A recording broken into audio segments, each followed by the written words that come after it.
Key political and security developments in the Middle East. The newly formed Iraqi United Sunni Leadership Coalition, USLC, called on the Mohammed Shia al-Sudani administration to implement 9 long-standing Sunni demands on January 18. It is uncommon after the counter-ISIS war for Sunni political parties in Iraq to assert their demands so boldly.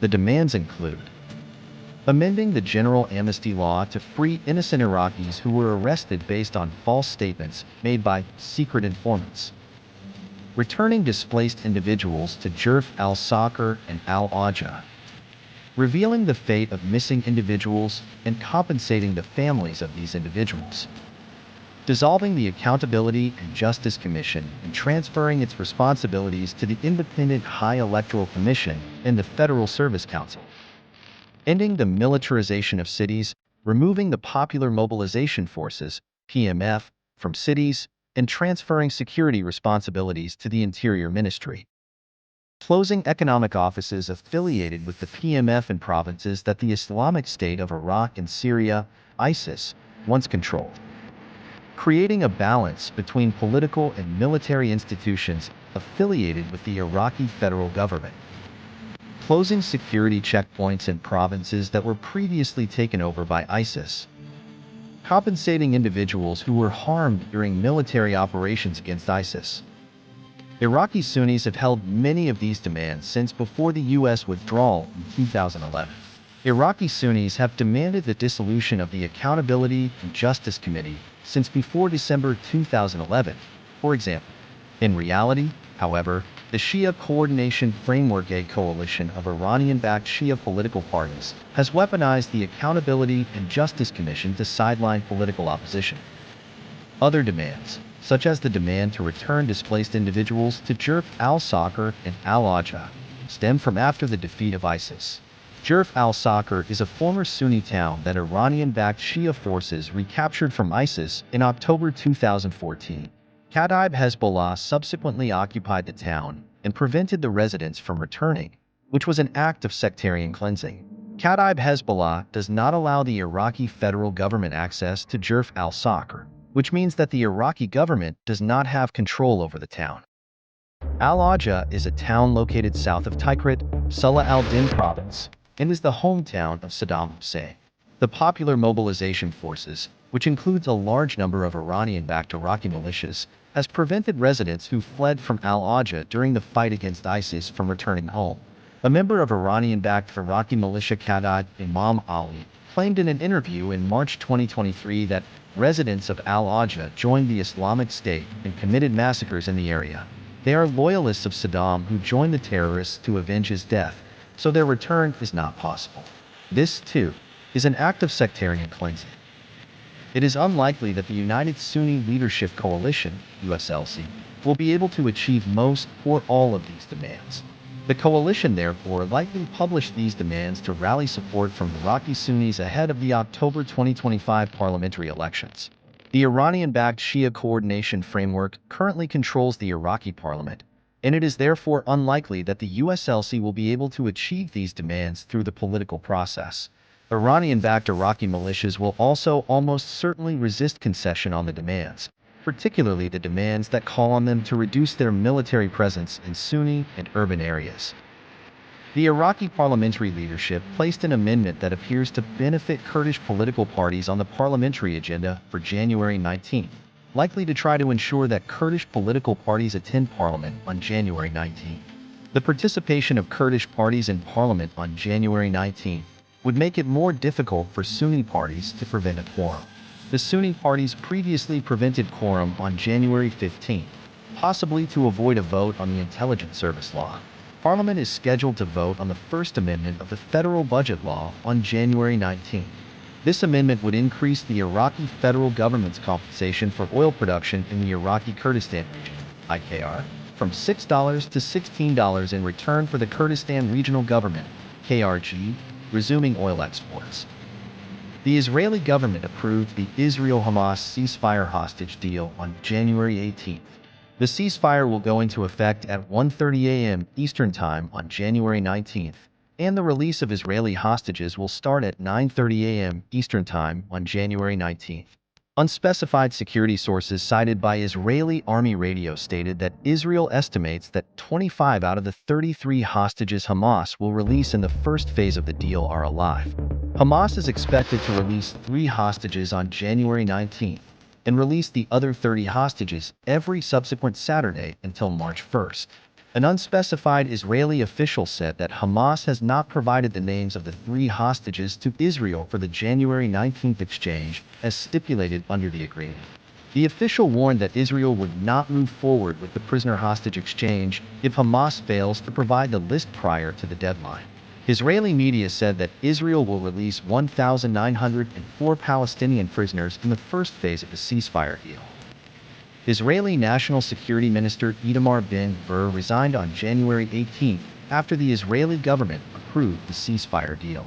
Ben-Gvir voted against the ceasefire hostage agreement during the Israeli cabinet vote on January 17.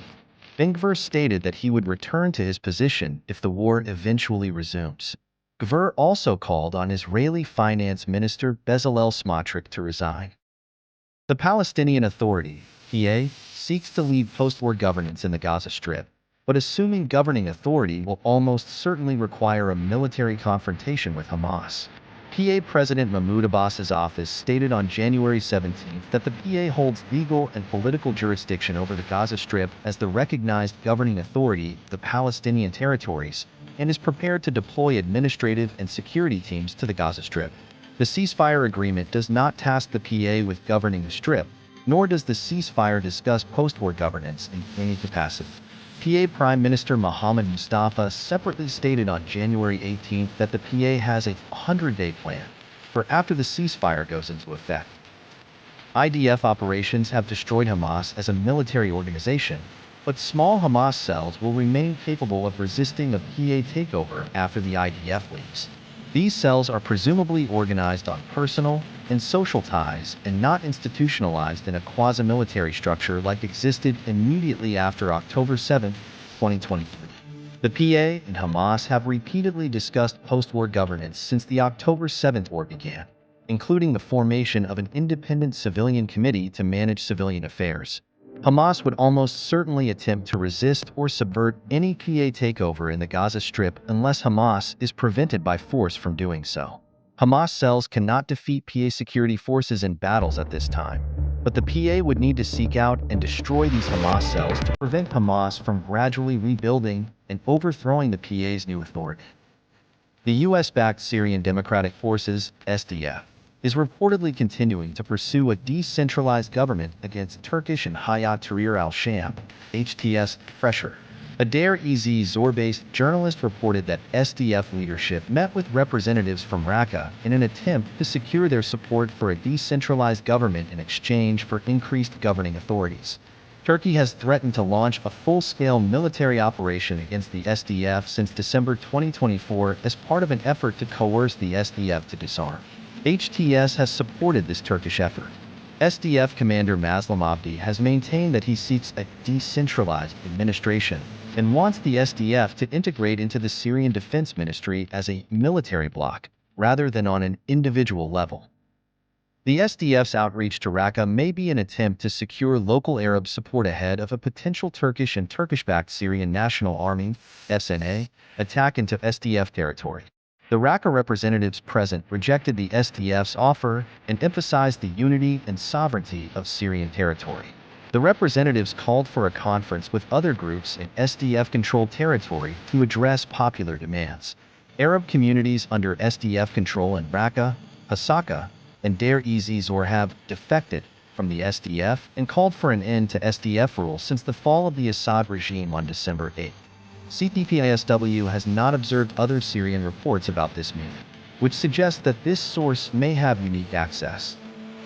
An unidentified individual, likely an Iranian Judicial Office Service employee, killed 2 senior Iranian Supreme Court judges, Mohammad Moghazeh and Ali Wazim, at the Iranian Supreme Court in Tehran on January 18.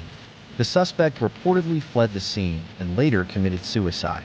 Iranian judiciary spokesperson Asghar Jahangir described the attacker as an infiltrator who entered the offices of the 2 judges and carried out the attack using a handgun. Jahangir rejected claims that the gunman injured another judge, but Jahangir confirmed that a judicial security guard also suffered injuries. Both judges had long histories of handling political and security cases, including high-profile prosecutions and issuing harsh sentences against dissidents, minorities, and political prisoners. Muhammad Moghazay, known as Nazirian, oversaw trials against Baha'i leaders, 2009 Green Movement protesters, and political prisoners in the 1980s and 1990s. The U.S. Treasury sanctioned Moghazay in December 2019 for his role in issuing harsh sentences against journalists, internet users, and Baha'is. Ali Razini held multiple key positions in Iran's judiciary, including head of Tehran's Department of Justice and legal deputy of the judiciary chief under former head of judiciary Sadegh Amoli Larijani. Anti-regime media called both Razini and Moghazay hanging judges for their direct involvement in the late 90s mass executions of political prisoners. The official Iranian response to this attack has not yet materialized, but incidents like this often trigger paranoia about infiltration and foreign plots. The way Iran responds to the incident will indicate whether it perceives a broader security threat. Iranian authorities could frame the attack as an operation by the Mojahedin MEK, or foreign intelligence rather than an isolated act, for example.